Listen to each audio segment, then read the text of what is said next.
Bad news. Wilbur liked Charlotte better and better each day. Her campaign against insects seemed sensible and useful. Hardly anybody around the farm had a good word to say for a fly. Flies spent their time pestering others. The cows hated them. The horses detested them.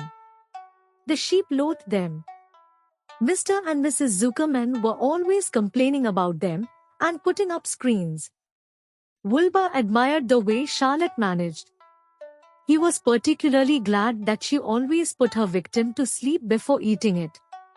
"It's real thoughtful of you to do that, Charlotte," he said.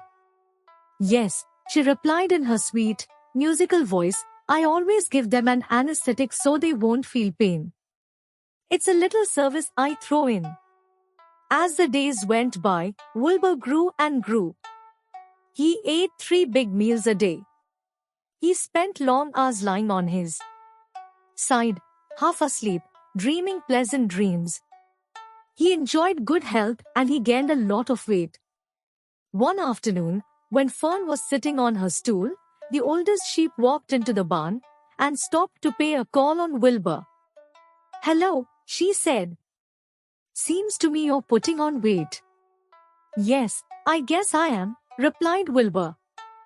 "At my age, it's a good idea to keep gaining."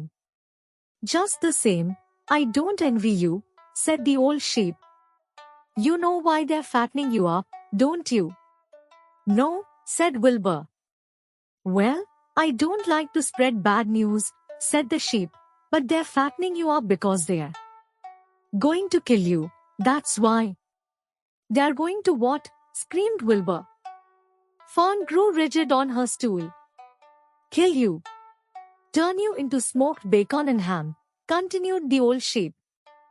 "Almost all young pigs get murdered by the farmer as soon as the real cold weather sets in.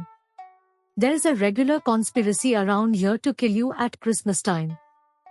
Everybody is in the plot, Lurvy, Zuckerman, even John Arable." "Mr. Arable?" sobbed Wilbur. "Fern's father?" "Certainly. When a pig is to be butchered, everybody helps. I'm an old sheep and I see the same thing, same old business, year after year. Arable arrives with his shoots the..." "Stop," screamed Wilbur. "I don't want to die.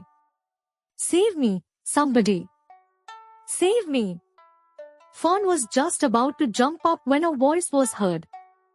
"Be quiet, Wilbur," said Charlotte, who had been listening to this awful conversation.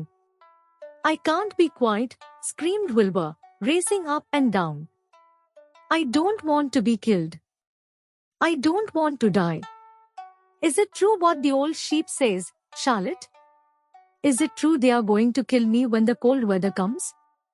"Well," said the spider, plucking thoughtfully at her web, "the old sheep has been around this barn a long time. She has seen many a spring pig come and go. If she says they plan to kill you, I'm sure it's true. It's also the dirtiest trick I ever heard of. What people don't think of." Wilbur burst into tears. "I don't want to die," he moaned. "I want to stay alive, right here in my comfortable manure pile with all my friends. I want to breathe the beautiful air and lie in the beautiful sun." "You're certainly making a beautiful noise," snapped the old sheep. "I don't want to die," screamed Wilbur, throwing himself to the ground. "You shall not die," said Charlotte, briskly. "What? Really?" cried Wilbur. "Who's going to save me?" "I am," said Charlotte. "How?" asked Wilbur. "That remains to be seen. But I am going to save you, and I want you to quiet down immediately. You're carrying on in a childish way. Stop your crying. I can't stand hysterics."